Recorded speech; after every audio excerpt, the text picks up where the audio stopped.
Good evening, ladies and gentlemen. You're tuned into the Grindhouse Syndicate, broadcasting live from the edge of the airwaves. Tonight, we're revisiting one of the most infamous nights in British television history. A broadcast so convincing, so unsettling, that it left an entire country wondering if something evil had slipped through their screens. Halloween night, 1992. The BBC promised a harmless investigation into a haunted house in North London. What they delivered was panic, chaos, and one very angry ghost. Was it a masterstroke of horror television, or just a broadcast gone too far? This is the Grindhouse Syndicate, and tonight we're going live with Ghostwatch. And now, our hosts. What's up, everybody? I am your host, a creepy ghost man who enjoys terrorizing families, petting my ghost cats, and wearing dresses. And that is my co-host, an accomplished British television personality who believes this is all a hoax.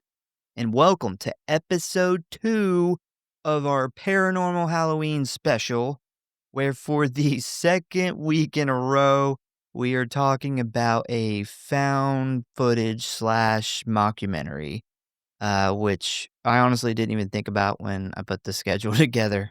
Yeah, definitely not on purpose. that's interesting because we don't cover a whole lot of paranormal movies, but both of these are awesome movies because they're found footage and they're done really cool. Yeah.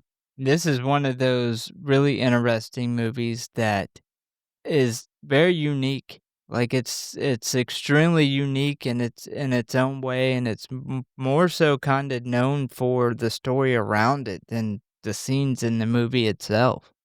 Yeah. So I hope you all brought your handheld cameras and TV guides because today we are talking about one of the most important but underrated horror films to ever exist. Because on this episode, we are deep diving into Leslie Manning's Ghostwatch from Halloween night, 1992.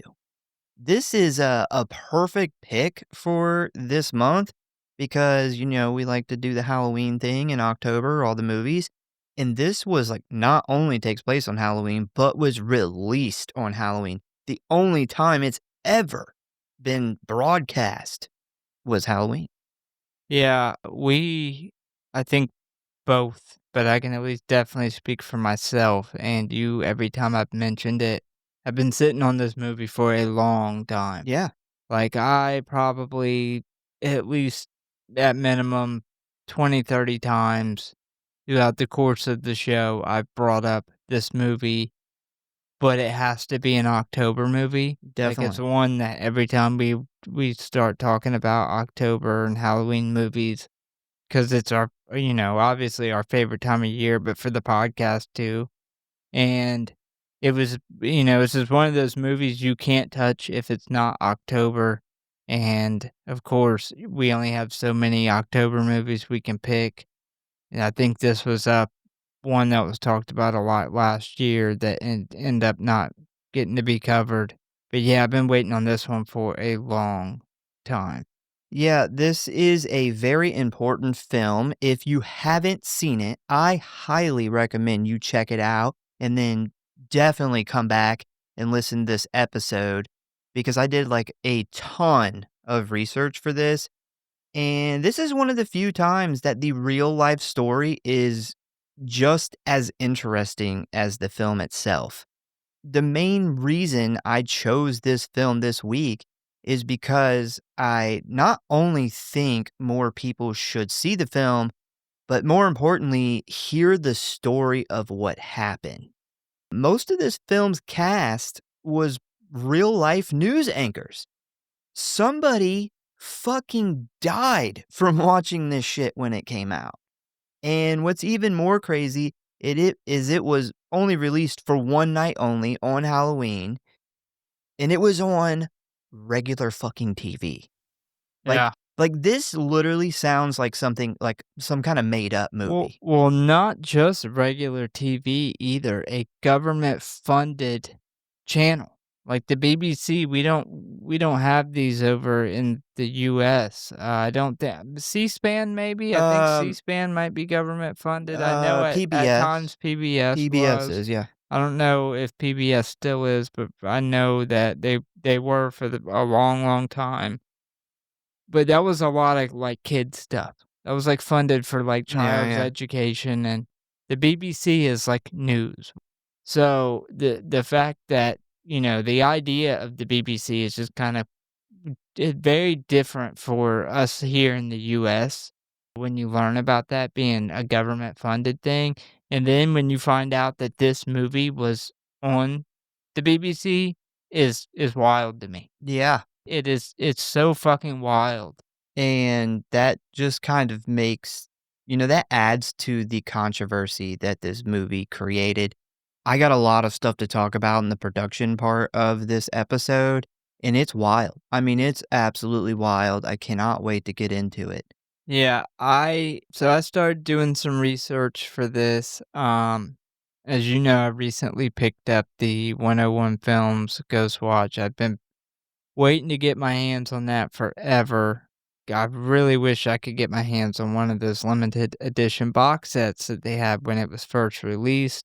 But regardless, I got into some of the special edition stuff on there, and I started to do a little bit of research, and then I'd had a conversation with you, and you had talked about, all this different stuff you had found on it, and I stopped myself because this is one of those times that was, like, early in the show's history where purposely didn't do much background research, so I was learning this stuff. Now we would do, obviously, movies like The Exorcist where I knew a bunch of stuff, but I had to literally stop myself, and it's given me that early on in the show's history feeling Oh, yeah. because I'm excited to hear about what you learned. Well, I think that you're probably gonna feel like you benefited from that because I went and I found information that was scattered everywhere and it's packaged nice and neat, so it's kinda easier for your brain to digest. I also had ordered my Ghostwatch t-shirt for this episode, but the person who made it got it in the mail a little too late, so I don't have it, but I'll have it next episode. I'll have to wear it then. That's a cool shirt to have. I've Yeah. never seen a Ghostwatch shirt. Yeah, I had to go to somebody who makes t-shirts and buy it from them. So with that being said, are you ready to dive into Ghostwatch? I have been waiting for this one for a while. Me too. All right, let's do it. Hello, boys and ghouls. If you want to stay up to date on what's going on with the show, talk about or submit your movie requests, or just say die, then I got good news for you. You can always find us at one of our social media accounts or our official website at Grindhouse.Horror.Pod.com, Facecrook at the Grindhouse Syndicate Horror Podcast, Instascam at grindhousesyndicate.horror.pod, and many gore, which you can always find links for in the show notes as always. And you know what I always say, the morgue, the merrier. So please subscribe or follow for alerts on new episodes. Now, back to the show, kiddies. Frights, camera, action. And if you really love us and don't want us to cover another found footage paranormal movie next week, give us a review. There's probably some people that would enjoy just a whole month of us doing found footage. Yeah, I'm a huge lover of found footage. Yeah, I do too. When you said that this was your pick, I had to think about that for a second. I can't remember what my other pick was because I've been waiting to do this movie for so long. I just naturally in my head was like, oh, how was I not the one that picked this? Before we get into a bunch of, the production stuff, I'm curious, what is your background on this movie? Like, what is your history of the first time watching this? Okay, so the very first time I ever even found out it existed was probably 2016 when I was researching some found footage movies, kind of like something cool, unique that I hadn't seen. This we've kinda talked about this on the show before, where this was the time Netflix had a lot of good stuff, and just kinda, looking around on the internet, and I came across, people talking about this amazing show movie Ghostwatch, and I'd never heard of it, and I read some of the Wikipedia and stuff about it, and I couldn't find anywhere to watch it. I actually did not get to see it until probably, 2018 because I think, if I remember right from my research, it actually became available on Shudder in 2017. So, it was right around there. I know I was in the Army at the time when the very first time I seen it, and honestly, I remember the first time I watched it and it went off, I think it was right before the end. I was like, "Is this it was like a real thing?" Yeah, yeah, The end told me that once we got to the end, I'm like, "Okay, no." But yeah, I was, a little be like, "Damn, this is, very realistic." yeah, the reason I asked, I got a very interesting perspective on it.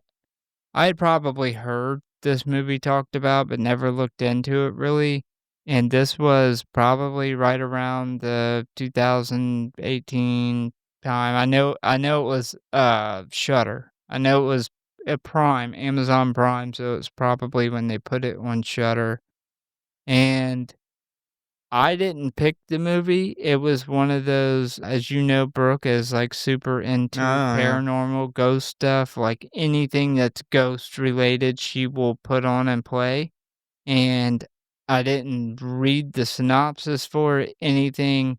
I just literally, looked up this was starting, and I was like, "Okay, what is this like, are we going into a documentary or something? Because this is like a kind of a news thing," and as I watched it, I thought it was real. Yeah, Like, yeah, okay. I Yeah, I'm not thought the it only one was then. yeah, so I thought this was a real thing up until midway through the movie, and I started thinking like, "Okay, this is really realistic, but I'm not sure." And then it got, closer to the end, and I was like, "There's no way that this is real because I have never heard about this." Like, if this was a real thing, I feel like I would have had to have heard about this. This is awesome, paranormal footage being caught. And then, obviously, at the very end, I'm like, "Okay, this is definitely a movie." But I was just fascinated by how it was done and the way it was set up. And even, with the credits are done in a way that's, the actual you're watching an actual news thing from the '90s, they even thank the callers that called in for the night. It's like I was like, "Man, that was a really awesome setup for a movie." And I think I was talking to you, and you had mentioned this movie, and I was like, "Ah, I don't know, I might have seen it, what's it about?" And you started explaining it, and it had been years at this point, and I was like, "Oh, shit." I put 2 and 2 together, and I'm like, that's the same movie." That movie's fucking awesome. Yeah. That's my history of it, man. I feel like I got a really unique perspective for somebody who wasn't alive in the '90s. Most people who watch this today know the history of it and already know it's fake going in, but I got a really, awesome setup where it was just put on for me, and I knew nothing of the backstory and got to kinda feel a little bit of what those people, I would imagine, that watched it live for the first time felt. Yeah, I recently got somebody to watch it, and they asked me, "Is it real or fake?" And I told them, "Well, there's a lot of controversy over that, so why don't you go ahead and watch it, and then when it's over, I will fill you in on everything." So, No. yeah, so I didn't wanna tell somebody. I wanted to give them, your experience. Well, a little side note, I do know who you're referencing. Was her reaction positive or negative? I haven't really got the 411 yet. Okay. Yeah. Yeah, so a lot of stuff happened in the past, day and a half, so, we haven't got to have that conversation yet, but All right, so let's talk about Ghostwatch, man, because this next probably like 20 minutes is going to be fucking wild. All right, so Ghostwatch is a British mockumentary supernatural television horror film which first broadcast on BBC One on Halloween night. It was written by Stephen Volk, directed by Leslie Manning, and stars real-life TV personalities Michael Parkinson, Mike Smith, and Sarah Green. It was produced for the BBC series Scream 1 by Richard Broke, Ruth Baumgarten, and Derek Nelson. And after a massive controversy, was only ever broadcast this one time on the BBC. Thanks to its War of the Worlds-like panic among the public. This literally caused people to lose their fucking mind. Yeah, we've actually referenced that talking about this movie. Very was it Orwell, yeah. Welles? Yeah, the Alien broadcast. How Uh-huh. it like a ton of people thought it was real, and Mm-hmm. for those that don't know that story, look it up because it's very similar to this, but it happened way back in the day, where these people thought there was an alien invasion happening. Yeah, despite having been recorded weeks in advance, the show was presented as a live TV special, which in turn caused some people to believe that their trust in the BBC had been broken. Yeah. All right, so first, let's talk about the inspiration because it's very important to this movie.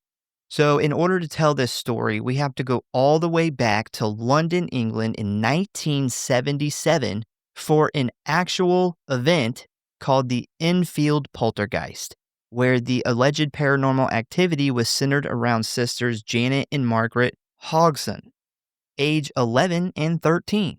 Sound kind of familiar? Yeah, this is the story, I believe, of what the It is. Conjuring 2 is about. So It is. I was very familiar because obviously after watching Conjuring, I looked up and read that real story.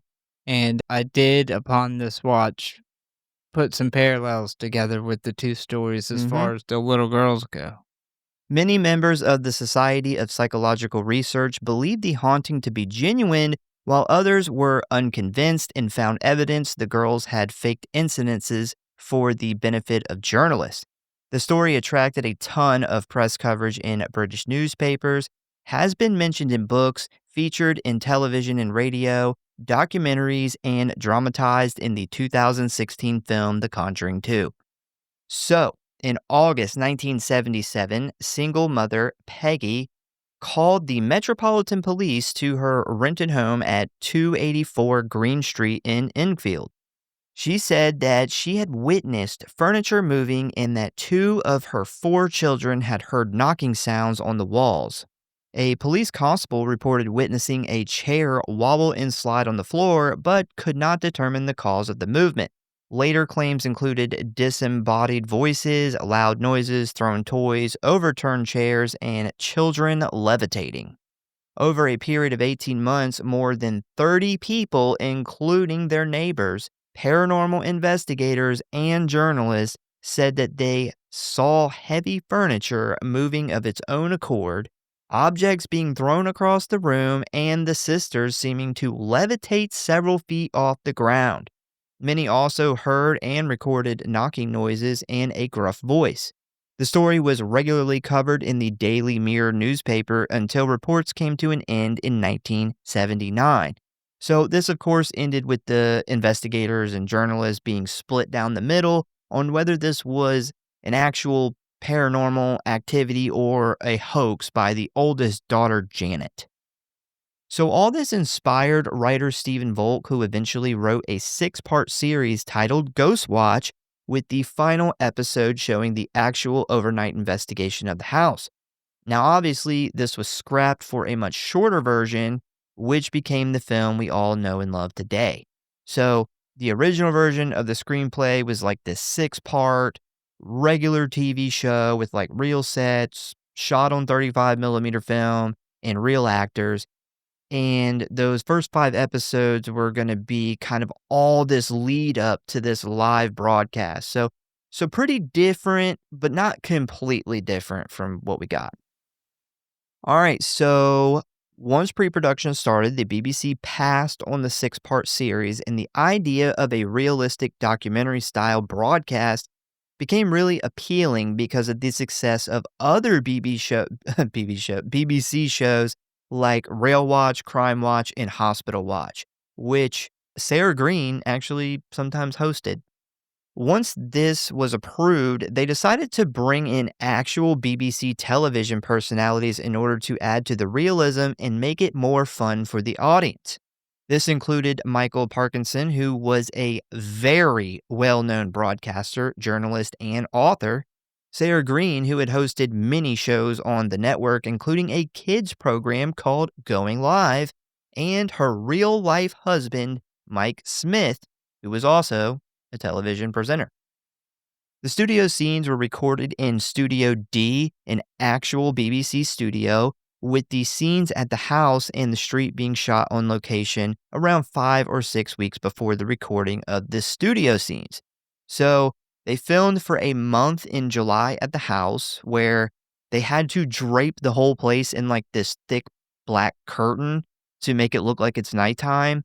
And then they filmed the studio scenes in August, which also took about a month. The recorded scenes in the house and the street were then played into the studio where Michael Parkinson and Mike Smith and the fictional Dr. Pascal interacted with them. The phone number that was shown on the screen so that viewers could call in and tell their ghost stories was actually a standard BBC call-in number that was also used on other programs, such as Sarah Green's kids program Going Live.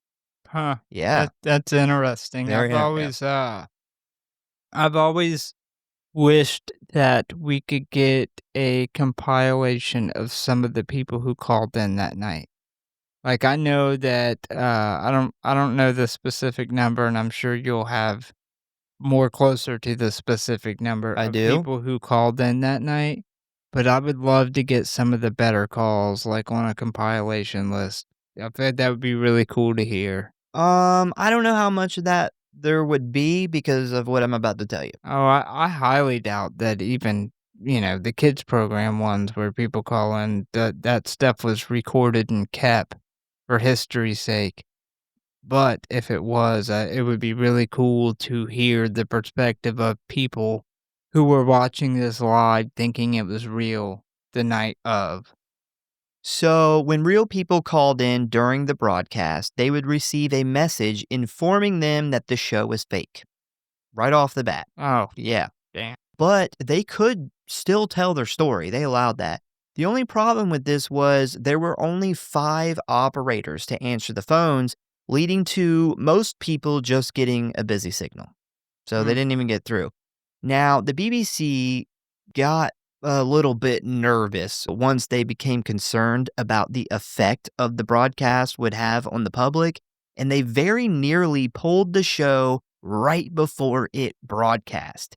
Ultimately, they insisted on adding opening credits, including the writer's name and director and stuff, in addition to the Screen 1 title sequence, in order to alert the public that this was not real.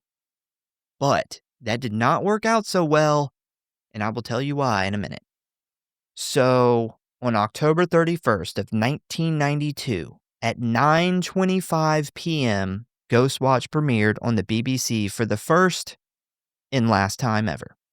And this is where the problem all started.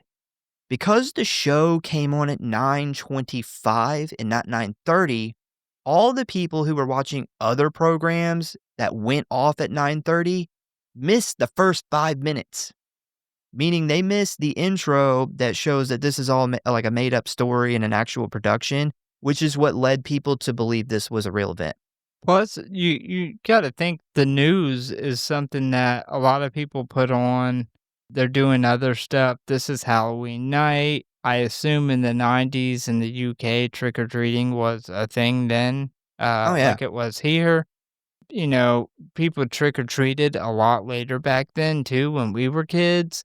So you got people just getting in from, taking their kids trick-or-treating, people getting dinner ready, doing other stuff, not necessarily reading the first couple minutes of this program, even the ones who had it on at 9:25. I'll say that happened to me, like, I didn't put this movie on, somebody else did, and I just happened to, start paying attention, like, 5 minutes into it, so I missed that whole thing too. Yeah, apparently a lot of people had reported like there was a pretty popular movie that was being played on TV at this time that went off at 9:30. So a big chunk of the viewers were watching this movie because you got to remember in 1992 there was not this huge selection of channels. Yeah. So when this movie went off, people started looking for the next thing to watch and they come across, Ghostwatch. And so most of those people came over already fucking missing the 5 minutes. That was what a lot of people reported. Yeah, and you gotta think, like, if it's 1992 and you just got done watching something or just got in from trick-or-treating, like, Ghostwatch, this live programming Halloween special, when you don't have that many options, like, that would pull me in, Yeah. especially when they had already done these other watch series and they were good. They were really popular at the Yeah. time, yeah. Yeah, and the beautiful thing about that and why this would have issues in this day and time is this was before the internet. Pre-internet, yes. So now there would be like, within 10 minutes of people freaking out on Twitter and Facebook, there would be people saying, "Oh no, you didn't catch the beginning, this isn't real." There'd be screenshots going around, people posting, but beautiful 1990 fucking 2, people just rode by the fucking seat of their pants. Yeah, the lack of, like, internet and stuff will also come back as a problem for another part of this too. So, shortly after the show began, the BBC switchboards were quickly bombarded by up to 1,000,000 calls from viewers. And remember, there were 5. only 5 operators that night. Yeah, you're not getting off. Like, you're literally going to be taking calls the entire time this shit runs. So the next day, the BBC was slammed for the stunt and received up to 30,000 complaints, mostly from parents who were pissed that their kids were now scared to death of an evil ghost named Pipes. This became a humongous problem for the BBC, where they had to issue an apology and even sent the producers to be on a talk show where they were basically chewed the fuck out by angry parents.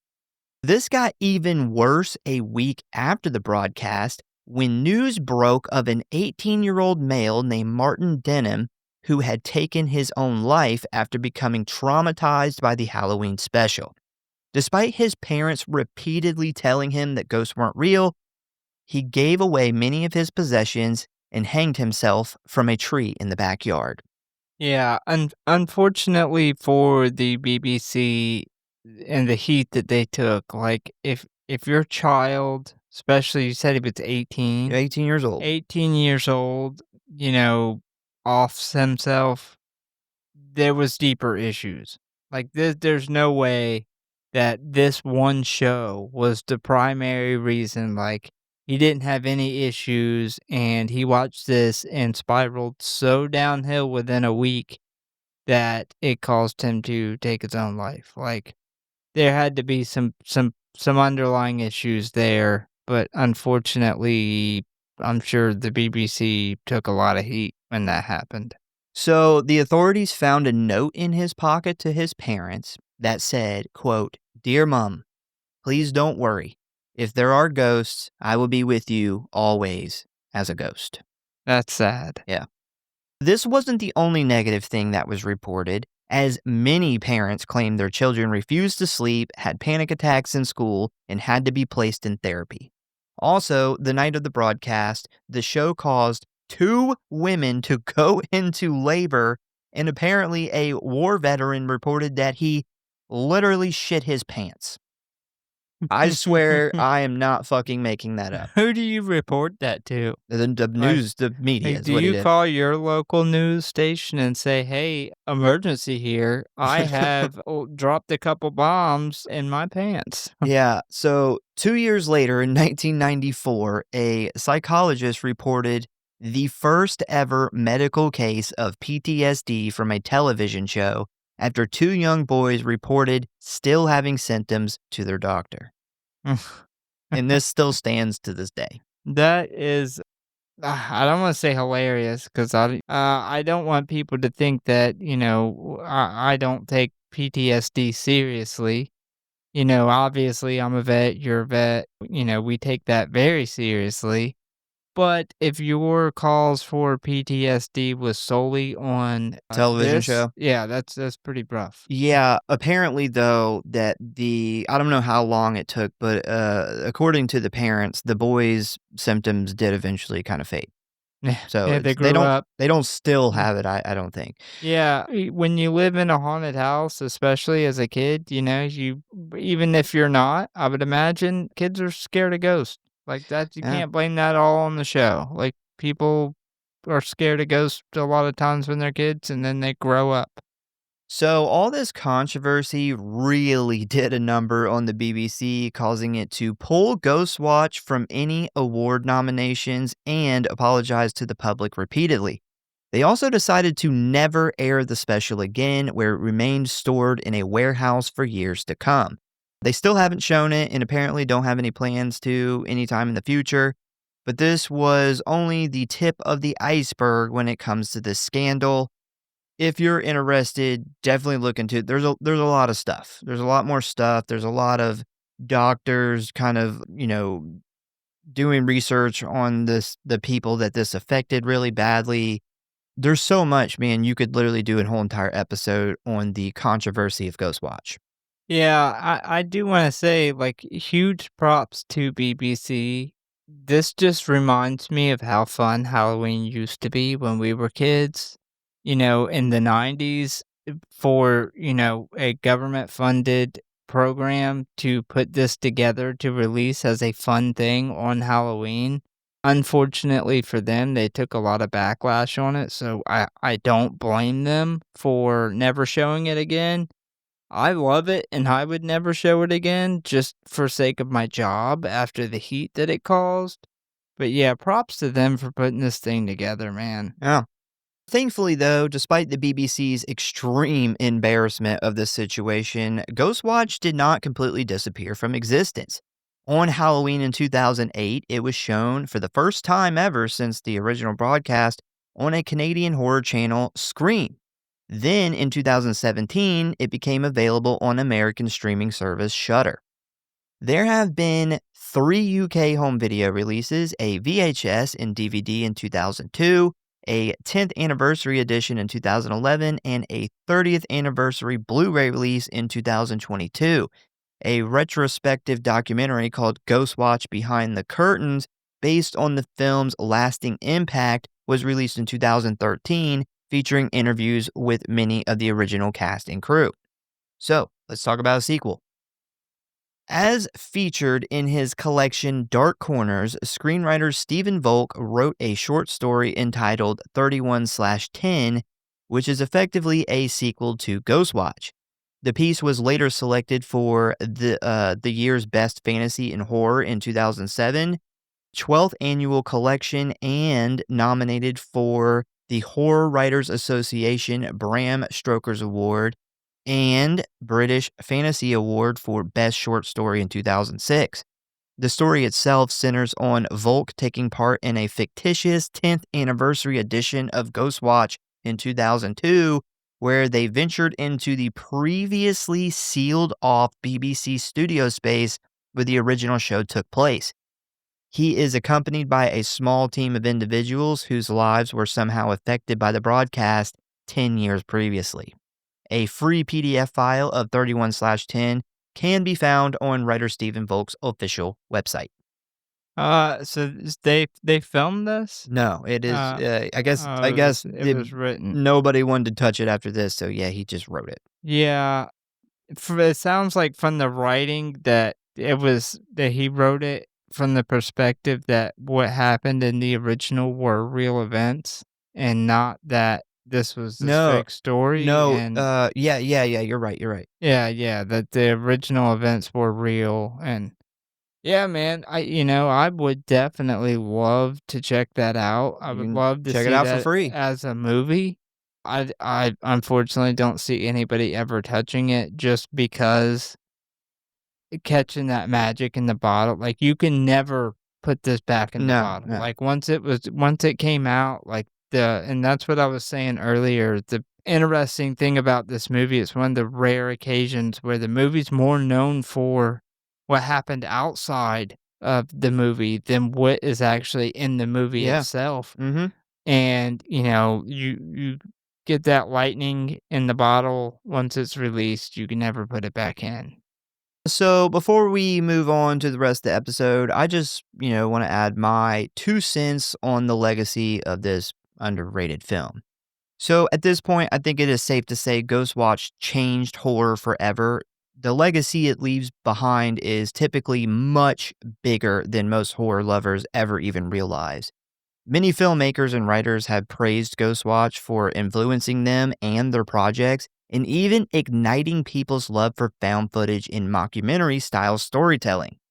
Many of today's successful found footage horror films have directly borrowed Ghostwatch's style and purpose, including the Poughkeepsie Tapes, Lake Mungo, Host, Paranormal Activity, Hell House LLC, WNUF Halloween Special, and of course, the massive hit, The Blair Witch Project. Yeah, the Blair Witch, obviously, with the found footage, because this was I guess this was the first ever live found footage that was ever played. However, I did see, at least with 2 of those, so Lake Mungo, got Lake Mungo vibes with the catching shit in the background when I'd only seen this movie once prior, and a lot of the stuff I didn't catch. So, going back and watching it again, knowing and kinda looking for some of that stuff was really awesome. And then, Paranormal Activity was one thing that came to mind when I was watching it that was a big, like I was like, "I bet the guy who made Paranormal Activity took" like, I would bet anything that he's seen this before he Well, did Paranormal Activity. the whole reason I even put that part in there of me saying that was because I had seen a lot of either interviews, like the video interviews, or interviews in a news article where those specific movies talked about being inspired by Ghostwatch. Yeah. Another one I actually forgot to put in there was Late Night with the Devil, which is Yeah. pretty much That's the another yeah. one I thought about last night. I Mhm. actually made that comment to Brooke, who I looked over and seen was knocked out by this point, but I was like, "This is kind of, reminds me a lot of Late Night with the Devil," and the whole the big difference is, people didn't think Late Night with the Devil was a real thing, but the whole, like, with the studio Mhm. crashing and all this different stuff happening, definitely got Late Night with the Devil came to mind, Paranormal Activity, Lake Mungo, so it's cool hearing that those writers and directors had specifically mentioned this movie. Yeah, I chose this film for this episode not only to tell the amazing story of how this unique, fun Halloween special shook a whole entire country to its core and draped it in controversy, but more importantly, to introduce this film to people who have never seen or heard of it. It's a true stroke of brilliance from everybody who was involved. It is a major chapter in horror history, and it deserves to not only be recognized, but placed in that rightful spot of horror classics because Yeah, it's not talked about enough. I agree. Definitely not talked about enough. I think a lot of people don't know about this movie that should know about this movie. The fact, and I think the real genius of this movie is the fact that the BBC, who is like the biggest, most known channel in the UK, at least probably at that time, but I know in America, like, it's the only UK channel I know of here in America, but they got actual newscasters that worked real shows for them many times. Very famous people who did these shows for the BBC and got them to agree to do this. That is just genius, Well, and I feel like it's almost like these dominoes had to fall together in, like, in the perfect place for everything to come together to get the people that they did to even agree to make this, and it's fucking awesome. the real genius behind Ghostwatch, and I don't know, how many people know this, but it's director Leslie Manning. So Stephen Volk actually came up with the idea of once his six-part thing was shot down, he came up with the episode to try to do like, copy like Hospital Watch and Crime Watch, and he brings this idea to Leslie Manning, and she was like, because originally I guess in those shows they do a lot of, damn it, Dramatization. yeah, and he wanted to do that. And she was like, "No, that would be way too difficult. I got an idea, but we'll just make it like a live broadcast." And it was she said it was really difficult to kind of figure out how to build this and make this work. And a lot of this, I mean, the casting of BBC people, that's her. That's 100% Leslie Manning. Yeah. The fact that there was even, and I didn't know this until the little bit of research I did, I think I heard them talking about it on the special features, but that there was Hospital Watch and Yeah. there was this very famous programming already. So for them to do a Ghost Watch on a so-called like more famous haunted house story that was out in the media and do this as a Halloween special live is so believable. Like, that just seems, at least in the '90s, we don't get cool stuff like that now, but, from a average family home in the UK in the '90s, had I known about the Watch series and seen that they were doing a Halloween special called Ghost Watch, and then I turned it on, and here's all these familiar faces that have already worked on the other programming, I would instantly be sold that this is real. Yeah, 100%. And they do a really good job of having both sides, like, kinda argue back and forth of, you have people who think this is fake and it's a hoax and don't believe in ghosts, instead of everybody just immediately being sold on the idea is it's the haunted house, like, a bunch of them are like, "No, this is kind of ridiculous," and you can tell that in their acting, like the main host guy, he doesn't come out and never say this is ridiculous, but you can just tell in his personality, and it was something that was awesome, and I don't think it could ever be replicated again. Yeah, this is another thing that Leslie Manning did, where she didn't give them a word for word script to learn. She's like, they're TV presenters, and she gave them kind of the important, the bullet points, and let them say it. Yeah, And that's why let their it own has. personalities. That's why it had, and she knew that that had to happen because, millions of people are watching these presenters every week. And if all of a sudden they're saying things different or mannerisms, different because it's in the script, it would, let the cat out of the bag. This was her, like, I believe the paranormal story that Sarah tells in this, she just made the shit up. Like, Yeah. there was Oh, they didn't even oh, tell no, her the no, story. no, no. So that apparently, based off what they were saying in the footage on the special features, that was a real ghost story. Yeah, that's what I Like, mean, though, is like, it was like it was they let her improv it. I yes, get what you're saying yeah, there. It was improv, but this was a real story of hers. And that's the genius of this is not only did they get these famous people that the world already knew for this very famous series and sold it as a Halloween special, but they gave them the ability to let their personalities shine. mhm. Like, do it how you would do it. And instead of giving them this strict script and it kind of being off. And that's just, I equate that almost to Blair Witch.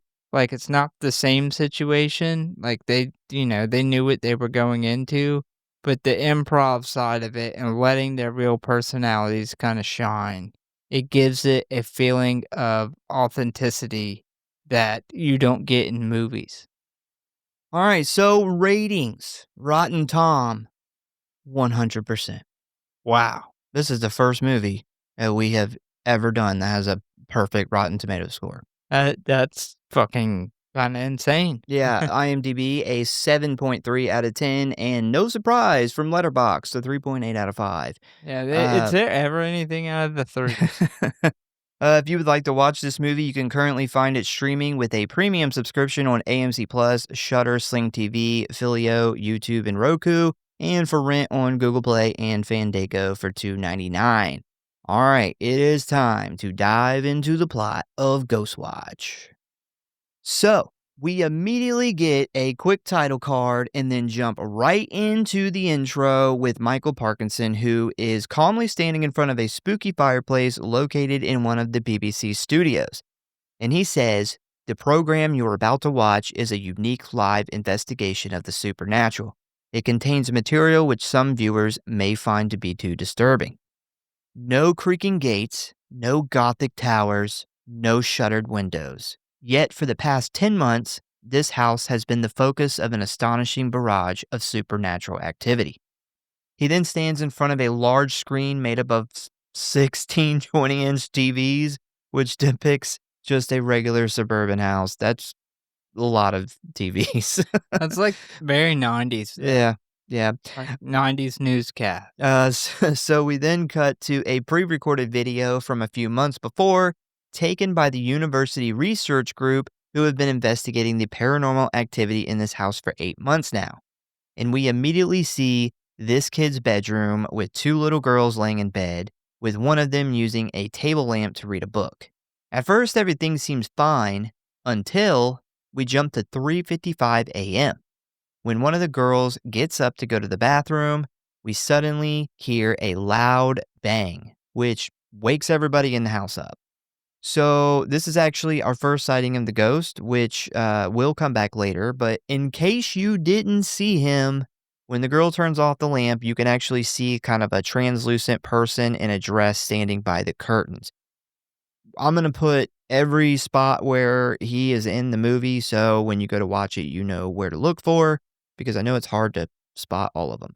It's very easy to watch this movie for the first time if you didn't know anything about it and completely miss all of these. I'm pretty sure I missed all of them the first time. Yeah, I think there was only like 1 or 2 times. I would say 3 times off the top of my head, actually, that I remember specifically noticing him. And this scene, I did not notice him until they go back and they touch on it with the callers. And I actually love that they do that because it kind of sets the tone for you to know to look for him throughout the rest of the movie. Very similar to kind of some of the stuff I talked about with Hell House LLC last week, and once again, Late Night with the Devil. Yeah. Now, I do want to throw in a little bit of context here. So, the only people that live in this home is a middle-aged mother named Pamela Early and her 2 daughters, Kim and Suzanne, who are 11 and 13, just like the Enfield incident. And that is who we are seeing in this video. So the banging starts, causing the little girls to freak out and begin screaming for their mom, when suddenly random shit starts flying off the shelves in the room. Pamela then comes rushing in, grabbing the girls by the hands and pulling them to safety outside. And right as they are exiting into the hallway, the table lamp explodes. After that, we then get the very early 90s Ghostwatch intro, showing a bunch of paranormal investigators rushing around, loading equipment into their high-tech, sophisticated ghost hunting van, driving to the house as spooky electronic music plays, and quickly setting up equipment outside the Early family's home. If we had the time and budget, I would 1000% recreate this intro for this show. I love it. It's super cheesy in the best way. It's kind of really nostalgic for me. 90s, Yeah, man. that's what I was saying. It's nostalgic, man. It reminds me of watching shows like as a kid, like Rescue 911 and Unsolved Mysteries. I do love how this is supposed to be the first ever episode of Ghostwatch, but the intro makes it look like these guys do this shit like all the time. Well, like the actual, like, paranormal investigators, and that this is they roll up on scene, and this is what they do. They And the early, like, actual paranormal investigator shows, like, when they really got big in the early 2000s and stuff, they did shit like this in their intros. Dude, they're acting like the fucking fire department for ghosts. Like They're acting like Ghostbusters. they're just sitting around their big ass warehouse on shift when suddenly like the alarm goes off and they throw their gear on, they load the truck like It's like Ghostbusters. somebody just called a ghost emergency.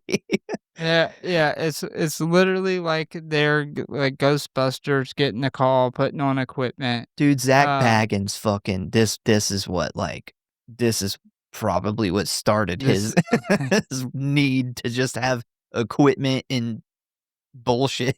bro, there is a Nope Boys, which they have a podcast, but they started out doing prank videos, and they do a prank video similar to this, but the guy they're pranking, they're telling, hey, like we're going to this house, and we need you to act like the psychic of the team. And like all this crazy shit's gonna happen. This guy's paying us like 10 grand cash. Can you do it? And they get two people that actually do it. They did the prank twice, and they kind of jump back and forth between the two. But it is one of the funniest fucking pranks I've ever seen in my life. I You gotta check that out. have to look it up. Yeah. Like they put on the backpacks and everything like Ghostbusters, and they have like suits and outfits, and they go in there, and the shit that they make this guy do, and they make him lie to the homeowner about the ghosts, and it's just you got to look it up. Yeah, I would love to recreate like a fun video like Ghost House Syndicate. We need Ghostwatch Grindhouse Syndicate shirt. Yeah, I'll just do like Like Ghost House, we yeah. can't say like Ghostwatch on there, obviously, but like in the style. Yeah, I'm gonna work on that. Yeah. So once we arrive back at the studio where Michael informs the viewers that tonight they are attempting a never-before-seen experiment that they hope will provide proof to the public that ghosts really do exist. He then introduces his co-host for the night, paranormal investigator Dr. Lynn Pascoe, who has been the head of this investigation for 8 months. And he also informs us that they will be taking calls over the next hour and a half from viewers here in the UK and America, which makes no sense because how the fuck would Americans know to call in or even get the number? Yeah. Also, was the BBC showing in America in the No. 90s? No. I don't remember that being a channel. I don't think it was. And there would also be a big time difference. Yeah. So we then jump to TV personality Craig Charles, who will be standing by in front of the house all night, monitoring the situation and interviewing Pam's neighbors. This guy is excited as fuck to be here. Apparently, poltergeists get him hyped. It's funny because they were like talking about him in the documentary, and they assured us that he isn't this annoying in real life. So like he was just playing up the character. So we then cut back to the studio where we are introduced to another presenter, Mike Smith, who will be updating us on what comes through the switchboard and passing interesting calls over to Michael and Dr. Pascoe. So this is Sarah Green's husband in the movie and in real life, and how he became involved in the project is when Sarah got the screenplay to read to decide if she wanted to participate. He stood over her shoulder and also read it because apparently he was really interested in the supernatural. And he had Sarah ask if he could be in it as well, which they immediately said yes, because he was, also a well-known BBC guy. Yeah, like when he asked them, they were probably so fucking stoked. They're already looking for like real life TV personalities, and they send a script to her, and then her husband, who's also famous, is like, "Please let me be in this." Yeah. Stephen Volk said that when he asked, he said yes immediately. And I will say for her playing Sarah, She does an incredible job throughout this movie. Like, she does such a good job that if somebody told me that she didn't know about it being a hoax, and they sent her in this house and all this stuff started happening, they Blair Witched her and didn't let her in on the secrets, I would believe it because her reactions are that genuine. Yeah, she's great. So next we cut to Craig interviewing Pam and the girls outside the house where they kind of give him a brief explanation to what's been going on and how it all started. And what they basically say is that it started off small where things kept getting broken in the house and the mom thought it was the kids, but she soon discovered something really weird was going on. Tons of their stuff had been broken, the water from the pipes started causing this horrible smell in the place, and appliances started acting up for no reason. She then begins to explain that this has all been too much, it has wrecked her life, and she doesn't know what to do about it. So the woman who plays Pam, which is Brid Brennan, was one of the few members of the cast who was an actual actress, and despite her being on many TV shows back then, including one just the year before, most didn't recognize her. That's why I was saying at the beginning of the episode that the kind of problem with not having like internet and stuff really comes back here too because you know back then you didn't really have anything to like read about actors and actresses as much. Yeah, I wouldn't address that as the problem. I Oh would no, say that no, this is the beauty of this. it's This the is why this was able to work. Yeah. it was a problem for the BBC. A problem for the audience members that were freaked out and scared, but yeah, I with the internet, we wouldn't have this wouldn't have grown into what it became.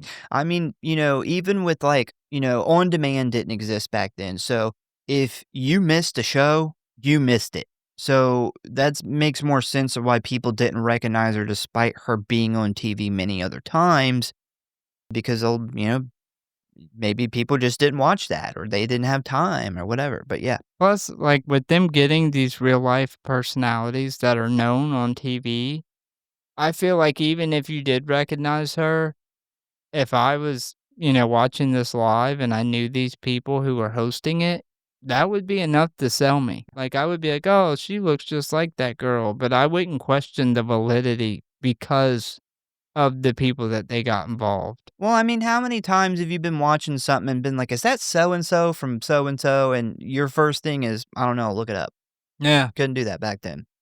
So after this, we are then introduced to the reporter that will be spending the night with this family, Sarah Green, who, needless to say, is pretty optimistic and ready to take on the challenge. She then explains the reason why she took the assignment was because she once had her own paranormal experience and hopes that tonight might kind of shed more light on the subject and her experience. I just want to say, you can disagree with me if you want, but I think Sarah is cute as fuck. Mm, She's hot despite her dressing kind of like an elementary school teacher. yeah, Very attractive. she's very cute. While doing my research, I found out that she's still alive and still pretty damn attractive at almost 70.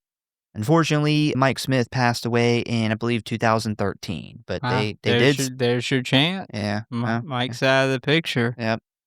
But yeah, they did stay married, happily up until his death. So after Sarah does her little intro thing, she then introduces us to Alan Demskew, who is an electronics engineer and a member of the Society for Psychological Research. And he is basically the tech guy for this whole operation. He then begins telling Sarah and us about what they are looking for, what electronics they'll be using, and all of the high-tech equipment they have in their mobile command center, which is parked right outside the home.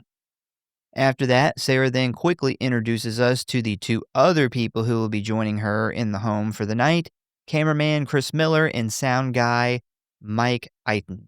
I gotta interrupt and say that the mobile command center is so Zach Baggins. It is. And I Like- love how they have a little no smoking sign in the command center. It's like, it's not that big. Why would you smoke in there? Well, it was the 90s. People smoked literally everywhere. I they feel like could. you would eventually die from carbon monoxide poisoning or something, though. People literally would smoke on a In fucking elevators? a porta potty. So Chris then explains that they have been he has slightly modified their camera for this event by making it lighter and more mobile, and also adding the ability to record in infrared, which, if you aren't sure what that is, it is basically thermal imaging where the lens picks up heat instead of like a normal picture. Now, this is a very useful tool to have, but the downside is you need the lights off for it to work well because, obviously lights put off heat. But we do see that later on in the movie. I'm pretty sure that this was the first movie to use infrared. I could believe that. So after that, they then head into the house where they are greeted by Pam and the two little girls. And we immediately see that this is a 2-story, cozy little place that looks all very normal. As Sarah walks into the kitchen, we see a few basic Halloween decorations on the cabinets and the fridge. The girls are bobbing for apples, and everybody seems to be in really good spirits. So we then cut back to the studio where Michael immediately asks Dr. Pascal why she chose this house and this case for this 8-month-long investigation. Because remember, this is supposed to be the most haunted house in the whole UK. And she informs him that they ran a computer program of all the haunted locations in the country and then did a census of all of the various investigators who all said that the Fox Hill home had the most tangible phenomena on record than any other place in the UK. That is some serious technology to decide what haunted house you're going to go into, especially for the 90s. They went hard. And I feel like there's probably a lot of error in that. Because a lot of it's based off of opinion, Pulled a lot of that out of their ass, I feel like. She then says that over the 8 months, they would have many weeks where nothing happened, when suddenly the activity would ramp up so much that they had problems even logging it all. After this, they then get their first caller, a middle-aged woman named Emma, and she says that she has her own paranormal story, but what she is actually calling about is she noticed a person wearing a dress standing by the curtains. This confuses but also intrigues Dr. Pascal as she then tells Emma that she has seen this video many times and never noticed this, but Michael interrupts the conversation, telling Emma to inform his producers where exactly in the video she saw this person, which I feel like would be difficult if you don't have the ability to, Emma cannot rewind the video. Yeah. Yeah, I don't know how that would work. We then jump back over to the house for an update where Sarah is playing with the little girls when suddenly she hears a loud thumping sound coming from a closet in the kitchen. But when she goes to investigate, Craig pops out wearing a Halloween mask, scaring the shit out of her. As she laughs this off, he then informs her that they were just having a little fun and Pam and the girls were in on it. So after this, Sarah gets serious and begins to inform the viewers how this exactly started. Her team then joins Pam and the girls upstairs where they begin to explain some of the details. First, Kim spotted the ghost in her room as she went to bed. Then, the next night, Pam saw the ghost in her room. And not long after that, they all started to hear loud banging coming from the walls that Pam originally thought was just the pipes banging around, which led to them naming the ghost Pipes. Suzanne then speaks up and tells Sarah that she actually knows where the ghost lives, which is down in a little closet under the stairs, which is now boarded up. Suzanne then tells the crew that one day she looked through the crack of the door where she actually saw Pipes clearly when she then quickly ran away and drew a picture of him. Sarah asks to see the picture, and when Suzanne hands it to her, we see a man in a dress with one bloody eye and open wounds on his face. After this, we then head back over to the studio where Mike informs Michael that they have 8 or 9 calls that also saw the person in the dress that Emma called about earlier. Dr. Pascal then asked for the footage to be played on the giant TV thing, with Michael agreeing.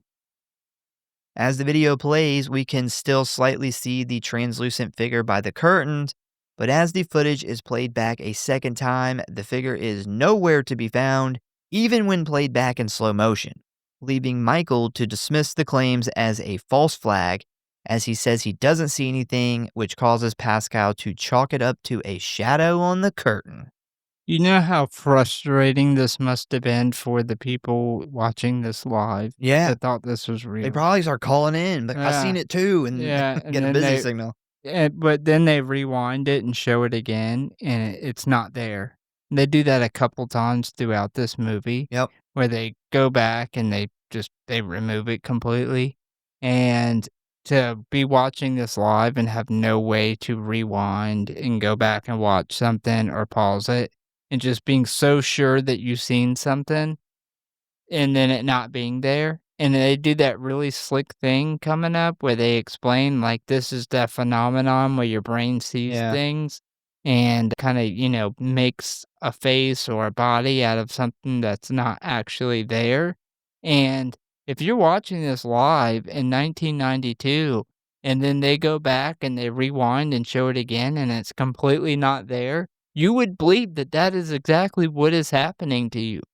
Yeah, imagine how fucking aggravating it would be if, like, you and some friends or your family, you're sitting there watching it, and you're the only one who sees it the first time, and you're telling them, and everyone's like, "I didn't see anything," and then this part comes up, and you're like, "Oh, you're gonna see it, you're gonna see it," and then everyone's looking at you like, "Yeah, there ain't nothing there." Yeah. I'd be like, "Fuck y'all." Well, I would be convinced. I'd be like, "Okay, that was clearly my brain trying to find something that wasn't there." Yeah, yeah, this would totally fuck you up. They then head back over to the house where Sarah is talking to Pam about how terrible this whole situation has been, when Pam then walks over to the closet under the stairs and tells her about her frightening experience with pipes. She then claims that one night she was attempting to look for some important paperwork stored away in there when suddenly the door slammed, locking her in there, which is even more odd considering the door doesn't have a lock on it. I about spit my fucking drink out when she called it a glory hole. I said the same thing. Clearly, a glory hole was not what we call a glory hole today. Or just in the UK, maybe a glory hole, like glory hole on Pornhub never picked up. Like, I don't care who you are growing up in our generation, if you spent any time on Pornhub, you've learned what a glory hole is. But they didn't have the internet back then, and maybe it just wasn't a slang term in the UK. Well, we have a good amount of UK listeners, so I'm going to ask them, can you let us know, does glory hole mean something different there than what it means here? Because if it is, I'll go ahead and tell you, glory hole here in the US is a sexual thing. Yep, it is a hole cut in a bathroom stall or a door or something that you put stuff in your mouth through. Yep. And they use this term throughout this movie, and it is hilarious every single fucking time. Yep. Also, for the UK listeners, she mentions that she wrote to the council to be moved to a different house.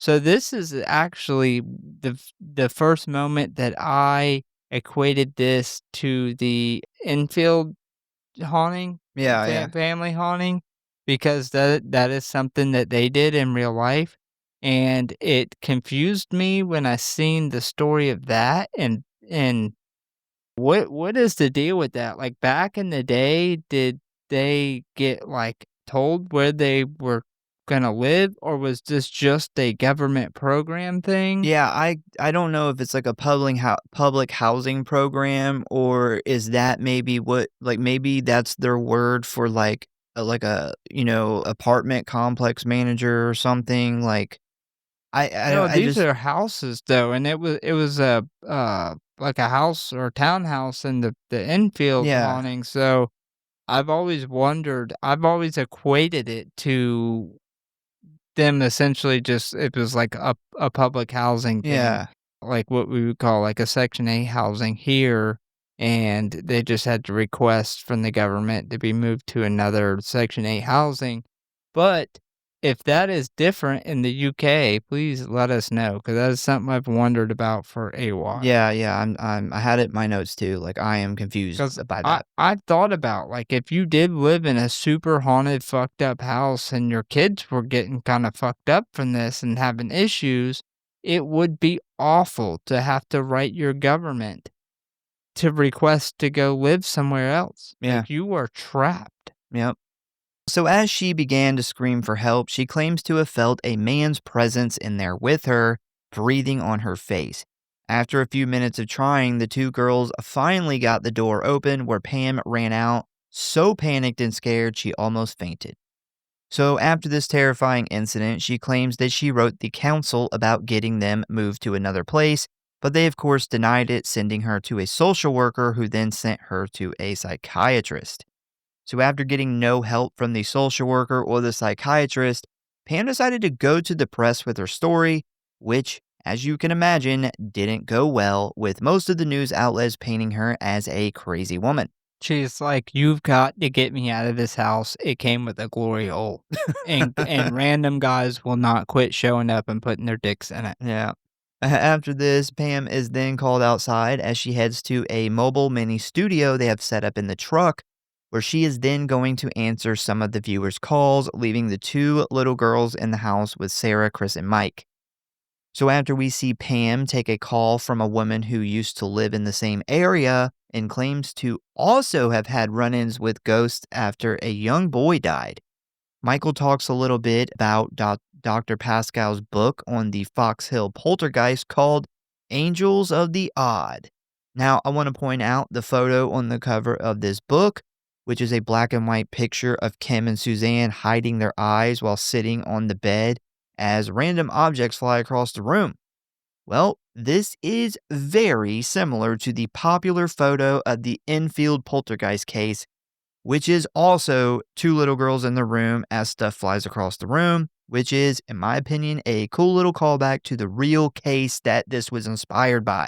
Yeah. Yeah, that picture is very famous if you are into paranormal type shit. So, after a brief shot of the book, we are then directed to the big screen where one of Pascal's experiments are shown. And what's happening here is Suzanne is placed on a table, given noise canceling headphones and a blindfold. And after a few minutes, she would begin speaking in a demonic voice, even after her mouth was sealed and full of liquid, which we hear next and is super creepy. And if you are paying close attention, you will notice our second shot of Pipes as he stands behind Dr. Pascal as she listens to the recording. So I actually did notice this one. I did not. This was on my second watch when I watched it for this episode, and I was like, "Holy shit, he's in the studio too?" Like, I almost had to. It wasn't until I looked up, like, the shots that he was actually in that I realized that it was for sure him, because I thought it was him, but I also was like, "Was that just, like, a guy in the studio? Like, that was like a sound guy or something back there that got illuminated?" Yeah, very cool. I love how they hide this. It's awesome.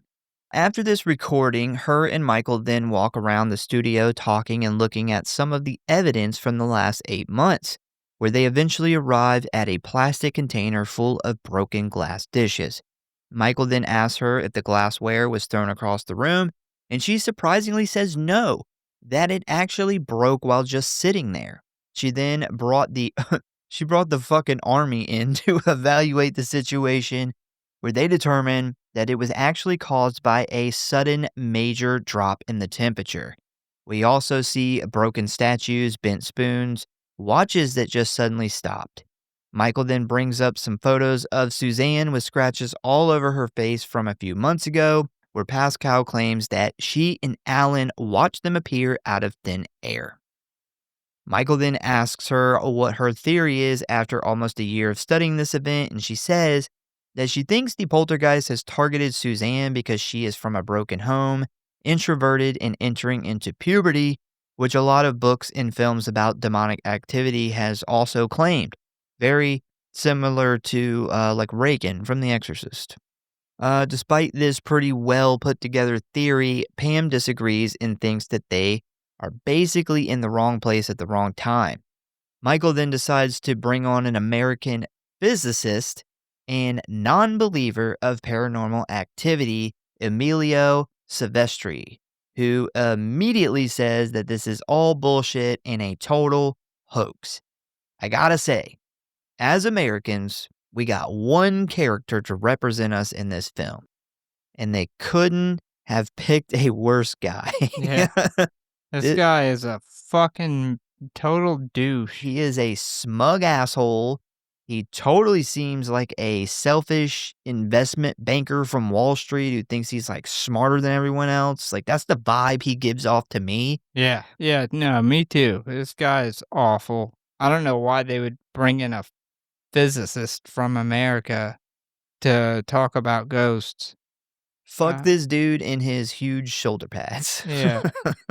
So, back in the house, Sarah puts Kim to bed while Suzanne stays up a little longer, and things seem to be relatively pretty peaceful at the moment, but that won't last very long.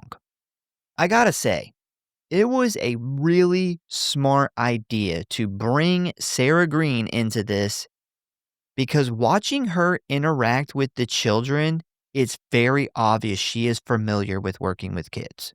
Yeah, I put that in my notes. It's funny how she becomes the parent to these daughters when the mom is gone. She seems like a better parent than the actual mom. Like, she is, like, really good with these kids. Yeah, and I mean, that is important for this. This is kind of like your main character. And the fact that she hosts a kid's show, I mean, it was just genius to bring her in, man. That's why I said, one of the reasons why I said that if I found out that they didn't let her in, or where the ghost shit was gonna happen, or that this was set up, that I would have believed it, because she is so genuine and real throughout this whole movie, and that's another big part of that, is how well she is with the kids. Even early on too, when that guy jumps out of the closet and scares her, like, if you actually watch her reaction, it legitimately scared her. Yeah. Interesting actual thing about her. So this was obviously, like I said, recorded like 5 or 6 weeks before it aired. And she had some kind of accident. I can't remember if it was like a car accident or something. But she like broke her arm and she had to get a cast. And then this came out. So the next day, the next week after this came out, she wasn't able to host the kids show because she was injured. And kids were freaking out like, oh my God, Sarah Green died in this fucking ghost. So she had to, they told her, they were like, you really need to come on. So she had to come on for an episode with the cast still on her arm and assure all of the kids that she did not die in this haunted house thing. They seen her and was like, oh my God, the ghost broke her arm. It's just terrible timing. So next we join Craig outside, who is interviewing some of the locals who live by Pam. And this is where we find out that there has been some really terrible things happen with some of the neighborhood children over the past few years. One little girl went straight up missing, and another one was stabbed to death. A fucking 5-year-old got stabbed, dude. That's wild. There was also a murdered, pregnant dog found in the local park who had been mutilated with its puppies spread out all over the grass. Yeah, that is a good reason in itself to petition the council to move you. Well, if the kids are being fucking kidnapped and murdered around this neighborhood, yeah, it's a fucking problem. Yeah, I'm not even as concerned with ghosts anymore. Like, I'm like, okay, council, get me the fuck out of here. I got kids and kids are dying. So, we then meet a man named Arthur Lacey who attempted to do an exorcism on the whole neighborhood, which I didn't know you could do. Yeah, Like, what is the limit of an exorcism? Because if there's no limit, why don't you just exorcise the whole world in one go? I think it must be a UK thing. I've never heard of a whole neighborhood being exorcised in my entire life. It's wild. Hey, we did live in a house, though, where the neighborhood could have used a good exorcism. That's true. The whole fucking block was fucked. So, as Craig begins talking to Arthur, you might have noticed we have arrived at our third sighting of Pipes, who is calmly standing behind the crowd where Arthur was standing. This was a hard one to catch. Yeah, there's one I did not catch. Same. Whenever I watched the video pointing him out, I was like, who in the fuck ever would have caught that? Yeah. Because he's standing in a crowd with people. Like, if once you notice him, you know it's like 'Cause he's there's, missing an there's no eye. question that there's even on shitty like 90s cameras, there's no question that this guy he is not a regular guy standing in the crowd. So, as I mentioned before, Arthur tried to exorcise the whole goddamn area. But when he began the ceremony, he began to feel the overwhelming sense of evil and physically got sick for a week. So this gets cut short when suddenly Sarah and her team take off running up the stairs into Pam's bedroom, where they quickly pull her bed away from the wall and begin to hear what sounds like scratching on the other side. It's obviously ghost cats. Just seconds later, some banging is heard in the hallway when suddenly the two girls come running into the room begging Sarah to go check the kitchen. Sarah, Chris, and Mike then take off downstairs where she is immediately stunned as she spots a trail of pictures leading to the sliding glass door. And we have now arrived at sighting number 4. As Sarah stands up, we can see Pipe's reflection in the glass standing next to Mike. This was actually one of the main ones I did catch. Yeah, I got this one, and this is one I actually rewound. And that goes back to, for the people watching this live, to not be able to rewind on situations like this. It's just, I would imagine a very cool feeling looking back to know that you got to experience this live. After this, the banging resumes upstairs, sending a panicked Sarah up to protect the children, but before she makes it too far, Michael tells her to stay where she's at because they have seen on the monitors that Suzanne has gotten out of bed, but walked out of the sight of the camera mounted in the hallway. And after adjusting the hallway cam, they spot Suzanne banging on the heating pipes, making the noise, which instantly causes everyone to assume that this is all a hoax by the troubled young girl.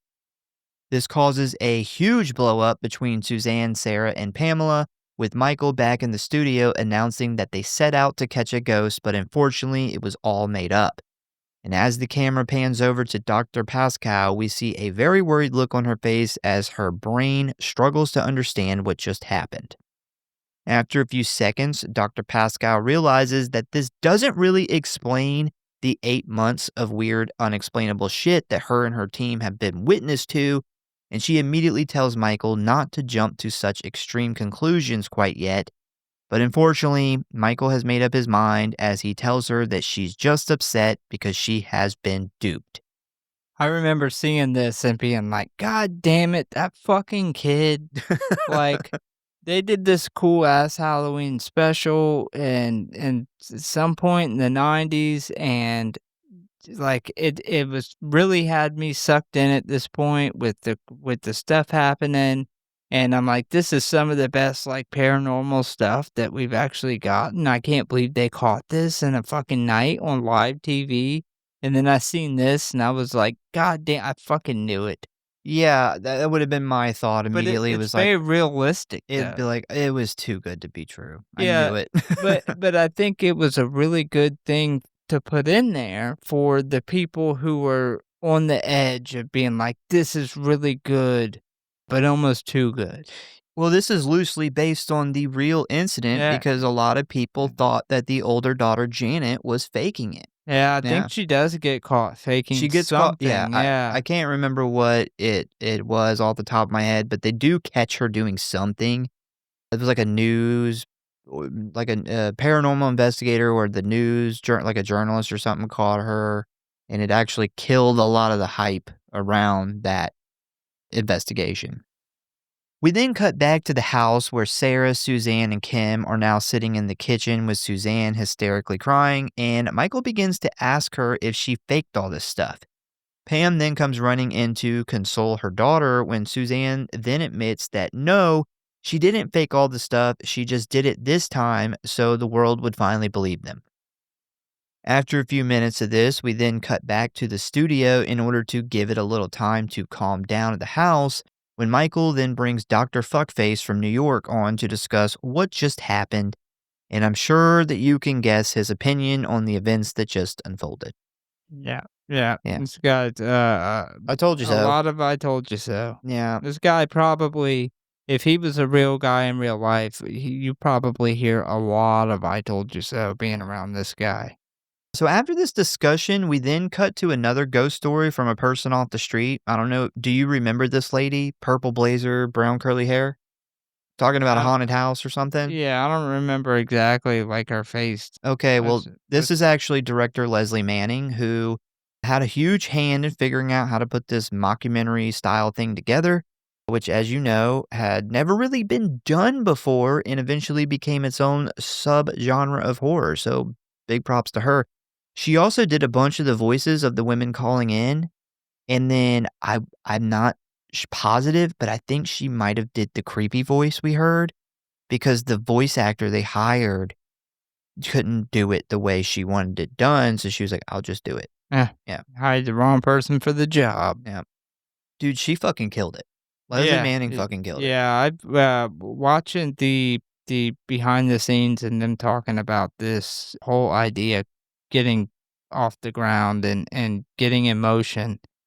She was an absolute genius for, we've already talked about the casting and even having the girl getting caught faking it to kinda, reel those people back in only to throw them off again. She even went as far as to think ahead to have all these fake prank calls coming into the studio, which is totally something that would happen in real life. If you really had a live broadcast, there would be those people calling in, trying to prank people or being, like, goofy. Just elements like that that made this so believable. Well, she also came up with the genius idea of, a little bit later on, they start having technical issues at the studio, and there's a couple camera shots where they kind of cut back from the house or cut back from an interview, and you see the main host, Michael, talking to, like, the stage producer, and he's, like, there in the camera shot, and he walks off, and there was a lot of people that asked her, like, why would you have, like, one of the, people in the, the background, that work Pur on the show in the shot, and Purposely have a mistake. well, she Yeah. said that's what would make people think it's realistic, Yeah. because nobody would actually ever do that. Yeah, and that's why I said, she was a genius in making this thing work, to purposely place these mistakes in here and to have the forethought to think ahead and do that along with the casting decisions she made, and it's props to her. So before this lady can finish her ghost story, the video suddenly cuts off because of some kind of technical difficulty that the studio is having, where Michael then attempts to take some more phone calls, where we start to realize that there are these chaotic events beginning to occur at some of the viewers' homes, which is really weird. So crazy shit, there's like crazy shit at all these houses, in the UK, and unexplainable problems starting to pop up at the studio. Whatever is going on, it is now clear that this is no longer confined to Pam's house. That's basically what we're seeing. There's actually a real interesting thing that happens right here. So when this lady is on the phone, Michael tells her to immediately cut her TV off, put her children to bed. He gets off the phone and he says, quote, "To everyone watching, please, please, we don't want to give anybody sleepless nights. We don't want to start a panic. Don't let your imagination run riot." Now, what's interesting is that is exactly what happened in real life. Yeah. There really was panic and sleepless nights, and that line was, written way before this came out.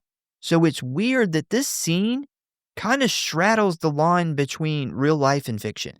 I think that goes back to her thinking ahead of, like, just, all these scenarios and how this was gonna play out. For her to add that in there was just fucking genius. Yeah, but I don't think that she added that in there in the thoughts that there would be people literally losing sleep and losing their fucking mind over this show. Yeah, she probably didn't think it would be what it turned into, but, Yeah. I'm sure she thought that it would, it was gonna have an effect. So next we see a video of an interview with Dr. Pascal and Kim, which was recorded months ago. And in this video, we see Kim describe pipes exactly like the viewers tonight, who are calling into Mike Smith's switchboard and describing what they have seen in the background of the broadcast. And this leaves Pascal to realize that maybe this whole time she was wrong about the poltergeist being attached to Suzanne, and maybe it's been after Kim all along. So we then cut back to the house where everyone has begun to hear a bunch of cats meowing when they very quickly chase the sound upstairs. They find Suzanne laying in bed with scratches all over her face in sort of a trance. Sarah, who is now beginning to panic, notices that Suzanne's skin is burning up despite the fact that it is now freezing in the room, while Pam and Sarah attempt to clean up Suzanne's fresh wounds. We then cut back to the studio where Michael takes another call from a viewer. And this lady begins to tell them that she is from the Fox Hill area, and when she was a kid, she heard a lot about a lady named Mother Seddons, who apparently was a baby farmer. I had to look up what the fuck a baby farmer was, and apparently it was a person who charged a fee to take an unwanted child. Sometimes they would raise the child as one of their own, but most of the time it was connected to some kind of criminal activity. Yeah.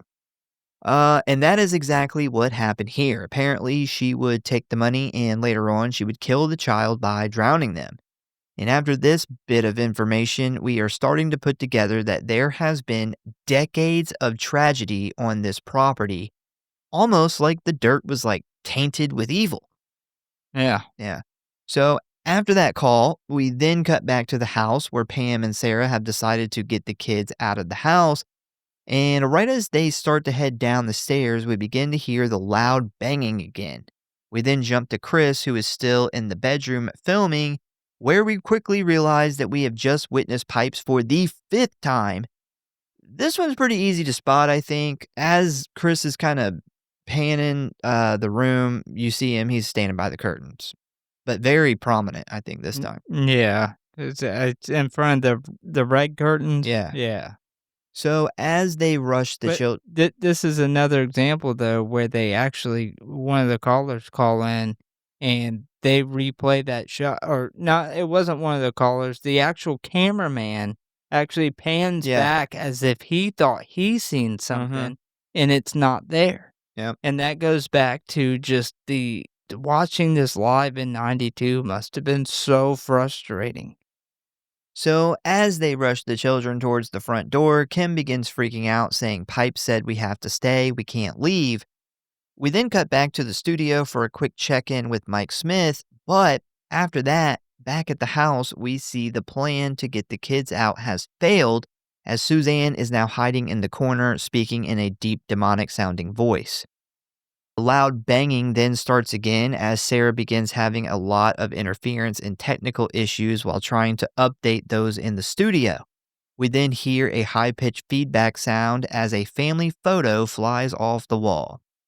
While Pam attempts to help Suzanne, Sarah realizes that Kim is missing.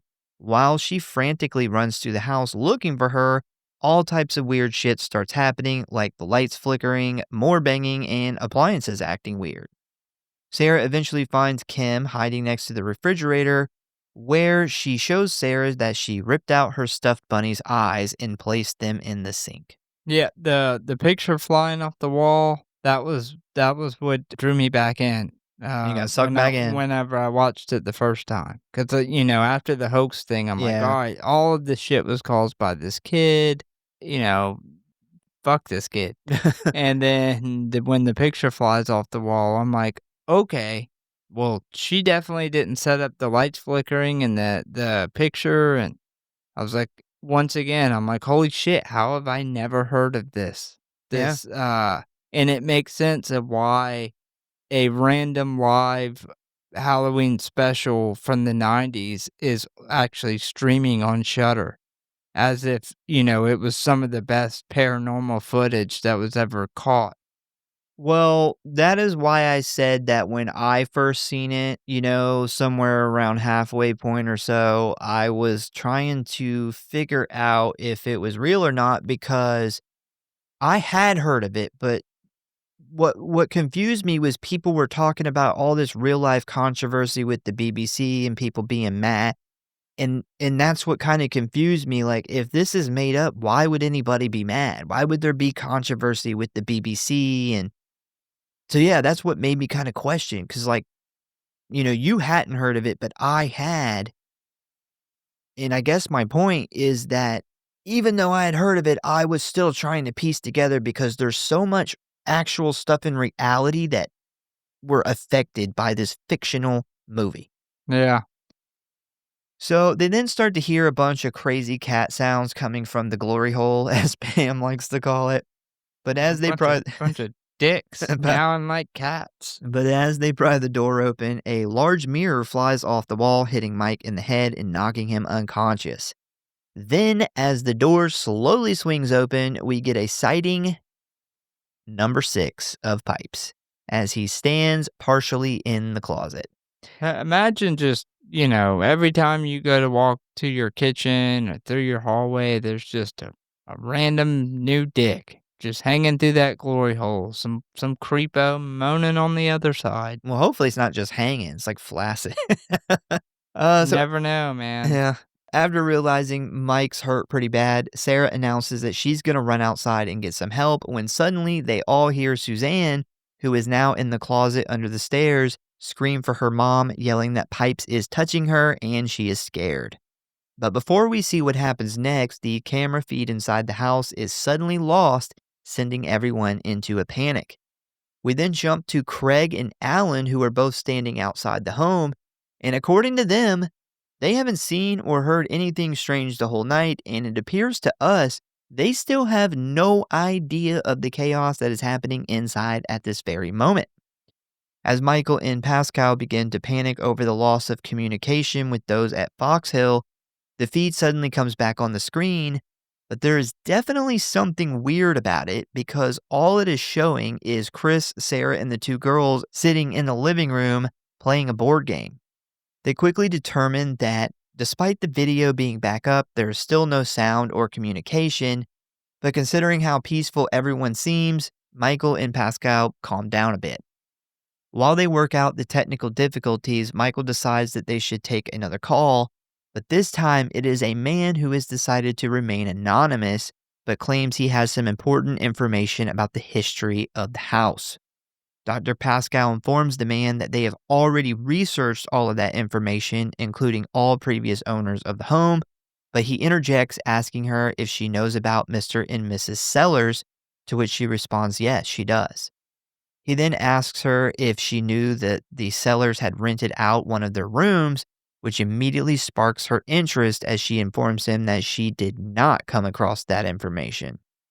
He then tells her that the renter was their nephew Raymond Tunstall, who had several convictions for abduction of minors, assault, and molestation. And when Raymond was released from the mental hospital, the man on the phone became his social worker. The man then admits that Raymond should have never been released from prison, and in his opinion, he was a very disturbed person. He then goes on to inform us that Raymond had developed paranoid fantasies about a woman trapped inside his body, taking over his thoughts and actions. Soon after he admitted this, he began to wear dresses. After a while, the delusions got so bad that Raymond thought that the only way to escape this woman was to kill himself. Then one week, while his aunt and uncle were on vacation, he went to the closet under the stairs, wrapped a wire around his neck, attached it to a lathe, turned it on, and killed himself. His body wasn't found until 12 days later, and the icing on the cake of this story is Raymond put all his beloved cats in the closet with him, so when he died, the cats got hungry and began to eat his decomposing body for almost 2 fucking weeks. I fucking love that they added that the cats ate his body. Oh, It's yes. just such a just small, like, super grim detail, Yeah. and then it makes you jump back to, like, "Oh, shit, well, all the cat scratches on the girl's face and all Yeah. the fucking cat noises that they keep hearing."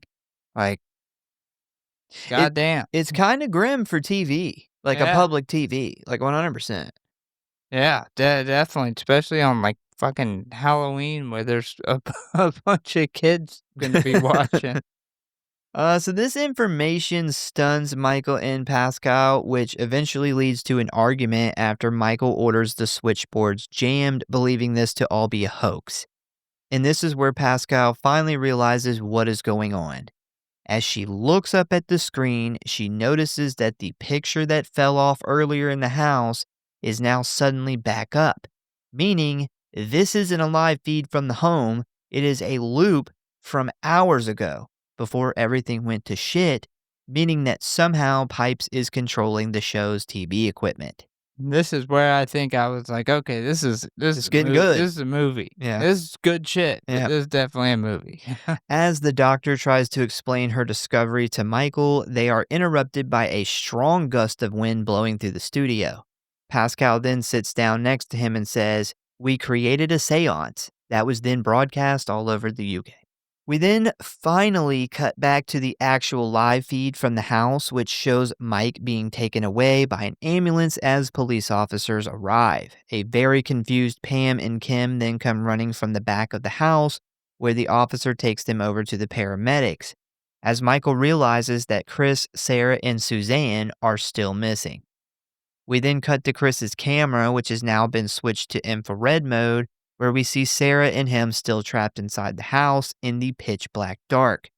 They do eventually find each other, but it quickly becomes clear that they have no idea where Suzanne is. Sarah manages to find her way to the kitchen, where she grabs a flashlight, but as soon as Chris switches the camera back on to regular mode, the house and the studio begin to go crazy. We immediately start to see stuff flying around both rooms as everyone begins to panic. Sarah then manages to find Suzanne still trapped in the closet, like R. Kelly. Mhm. But once the door opens, she attempts to go inside to save the little girl despite Chris trying to stop her. Once Sarah is all the way in, the door then slams closed, where the feed is once again interrupted by a huge light in the studio exploding, where we get sighting number 7 as we see Pipe standing next to the light. This was one that I did not see on the first watch, but I did catch when I watched it for this episode, and I even rewound it and got the fucking perfect shot of Yeah, I him missed it. I paused, missed and it it was creepy. when I first watched this week. Yeah. Everyone in the studio begins freaking out and running towards the exits as stuff flies everywhere. Huge gusts of wind blow through the building and lights start to blow above them. After a few seconds, the studio becomes pitch black and dead silent, which lasts for a solid minute. We then see some kind of emergency lighting come on, where Michael is seen wandering around, confused about what just occurred. He then steps in front of the only working camera left and begins to say the name, or the same nursery rhyme we heard Suzanne saying earlier. As the lights then begin to fade and the cat sounds get louder and louder, we then hear Michael's voice turn deep and demonic, and the screen goes black. And that is the end of Ghostwatch. And then we get awesome credits that are as if you watched this live, and it literally, like, thanks to callers that called into the program tonight and all this, and the host and the people who worked on it. It never gets like proper movie credits, and I love that they have kept that. Yeah. Like, even on the Blu-ray, like, they've never went in and added, like, these different credits in. It is still as if you watched this live, and you imagine the people who thought this shit was real watching this live, and then those credits just started rolling, and that was it. Yeah. Very, Late Night with the Devil. Yeah. Where just kinda chaos ensues in the studio, and then it just ends. Yeah. Some quick facts to run through real quick. They're all pretty interesting. Writer Stephen Volk suggested that they include a high-pitched tone that would agitate viewers' pets during the broadcast, making them think that Pipes was really inside their actual homes. Bro, that would have been so fucking awesome. Yeah. But considering soundtracks for TV are capped for transmission, meaning it's limited in pitch and volume, it was not technically possible. Damn. Yeah. Damn. That would have been fucking wild. Yeah, imagine how many fucking people would have just like, shit. Dude, People's pets would have probably ran away, like all types of crazy shit would have happened. if you're on the edge of your seat watching this live, like real program of this fucking poltergeist. Granted, you have thought you've seen this motherfucker like 5 times already. Yeah. And then your fucking pets start freaking out, especially if you got a cat. Like, if you got a Yeah. cat and you heard the end of this where the caller comes in and talks about the cat, holy shit. But yeah, man, you're sitting there freaking out like this is wild, and then your fucking animals start freaking out, and then you hear people are calling in talking about how crazy shit's going down at their house. I'd be like, oh, I kind of might have to turn this off. Yeah. Yeah, Um, this is where it's very reminiscent to the War of the Worlds Yeah. alien broadcast, where people, all across Yeah. the country thought that these alien thing was happening. And you still got some level of that with people calling in. You know how many people were watching this and they heard a creak in their house and they about shit themselves? Like, even the smallest thing, a light flicker or something. A fucking war veteran shit his pants. Yes. So it has been long rumored that the creators of the Blair Witch Project had not only saw Ghostwatch, but were even inspired to make their film by it. But after a recent interview with director Eduardo Sanchez, they had never seen or heard of the TV program until after the Blair Witch hit theaters, which makes a lot of sense considering it was only shown one time in the UK. Blair Witch came out 7 years after this. Yeah, So- I totally believe them when they say that they hadn't seen I don't know how they could. There was not a physical release of it at that Yeah, time. unless you lived in the UK or Yeah. was very familiar with that. The internet wasn't like a thing back then. At least whenever they made theirs, it was in its infancy. Yeah. But it wasn't like it is today. You weren't streaming movies. Yeah, in there wasn't a bunch of releases of this. It wasn't super talked about. So this next one is the last fact, but my favorite. So Michael Parkinson's own elderly mother watched this Halloween special and got super upset at the end and called the studio to check on her son. Oh, that's so hilarious and sweet at the same time. Like, he's demonic at the end. Like, oh, it's fucking great. All right, ratings and kill count. I didn't do any kills because we don't know if anybody's Nobody dead. dies. Yeah. I mean, Sarah gets sucked into the closet, the glory hole. But God damn it, Haven gets sucked into a glory hole. His dick just gets pulled in. yeah, I don't know what happened. it happens to me 4 times a year. All right, so rating. I'm gonna go straight to rating. And I'm up first. I gave this movie a 5. And this is one of the few movies I actually wrote something out. Normally my ratings are pretty short. So I gave it a 5 not only because of how realistic it was or how unique it was, but it was put together so perfectly by everyone involved that it managed to fool millions and millions of people into thinking it was real. It stirred up such a panic that women went into labor. It scarred vets so bad that they literally shit their pants. It caused the public to not only lose confidence in a trusted news source, but to also demand multiple public apologies. And as fucked up as it is to say, but it was done so well that a man lost his life because of it. Whether you like found footage in mockumentaries or not, you have to admit Ghostwatch is one of those films that changed horror forever. And it's really unfortunate that it doesn't get all the credit that it deserves for doing that. Most of our listeners know that I am not a huge fan of ghost or paranormal films. But what I am a huge fan of is films that can literally pull me into this world of fiction and for 90 minutes allow me to escape some of the crazy shit that is going on in the real world. And Ghostwatch 100% accomplishes that for me. Yeah. So yeah, 5 stars. Yeah, I gave it a 4.5. This is this is one that I had mentioned a couple times here. It's not as known for the movie itself, but more of the aftermath. This is something that only happened once and will never happen again in the age of the internet. We would never be able to recreate this. The fact that this even happened and they got this pushed through on the BBC is mind blowing. But the thought that went into making this realistic, from getting the actual, like, famous people, doing it improv and letting them their personalities shine through and, just selling that level of authenticity, the mistakes, the the cameras jumping back and, like, nothing being there, like, the small things like that. It was done so well that, I mean, even me watching it, I'd heard of Ghostwatch, but I didn't put 2 and 2 together.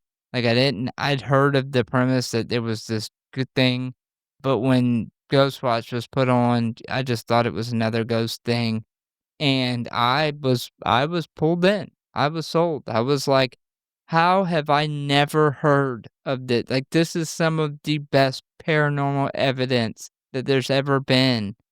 How have I not heard of this? Is this just because it's a UK thing? Like, is this way more famous in the UK?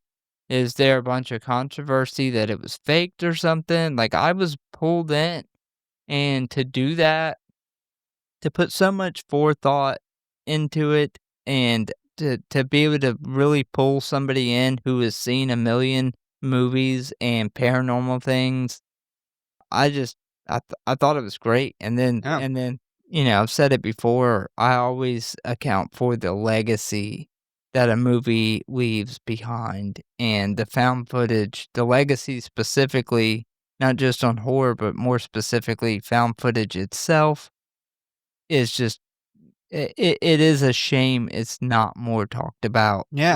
like the Cannibal Holocaust or the Blair Witch.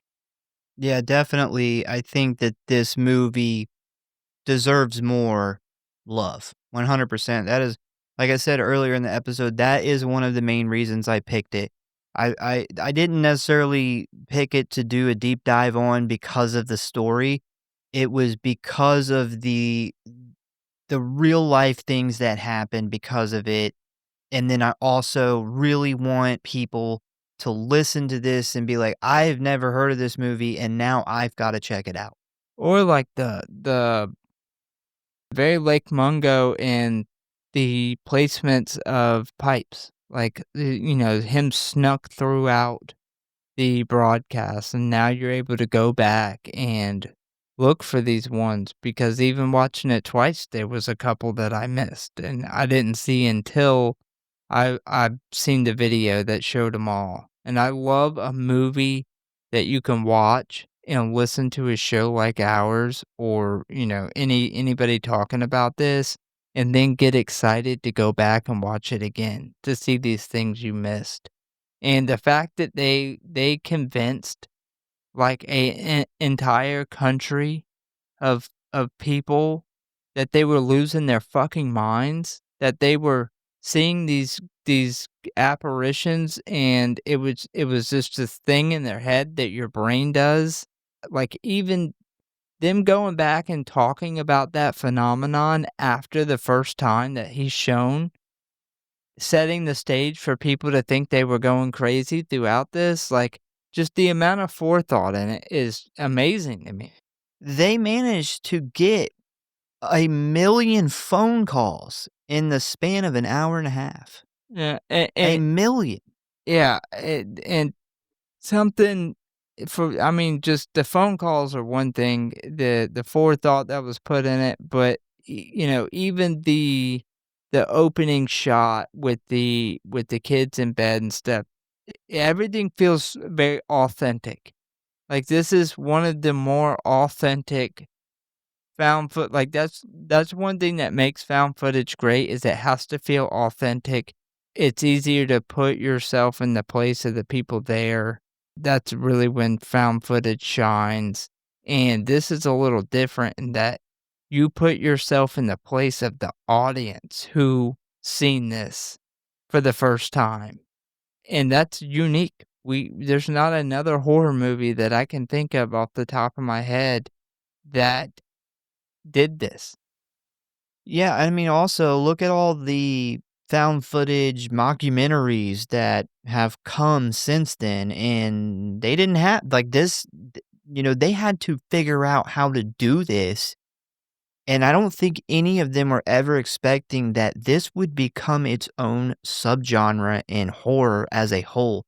This is a bookmark or a chapter in the book of horror, and so many people overlook that, and it is crazy to me.